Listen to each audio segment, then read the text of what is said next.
I've got a couple minutes left with you, Senator Graham, and I want to turn domestically to negotiations that have to do with other things like immigration and the budget. Let me start on the budget. Do you think that the president's framework that he announced, including change CPI, a gradual way to cut Social Security benefits, is a good faith effort on his part? Do you think he can actually win some new revenues as a budget deal by doing it? There are nuggets of his budget that I think are optimistic. It's overall a bad plan for the economy, but when you look at change CPI and Medicare reductions, we're beginning to set the stage for the grand bargain.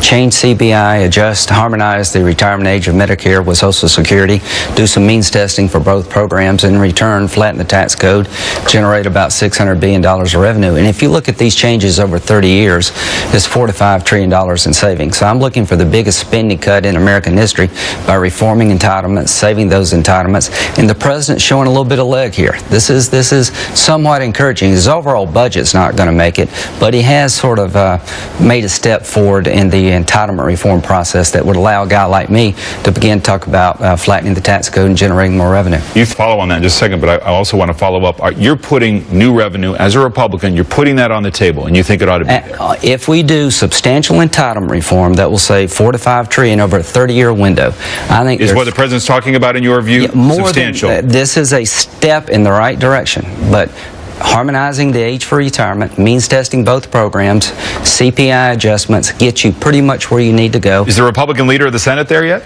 Well, I can tell you this, that the Republican Party would benefit, as well as the Democratic Party, from saving the American economy from becoming Greece.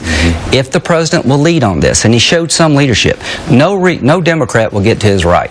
Nobody's going to adjust the age for retirement if the president doesn't embrace it. Nobody's going to adjust CPI if the president doesn't embrace it. So he's showing some signs of leadership that's been lacking. I'm encouraged, and that puts the burden on us to do the same thing. I think we will.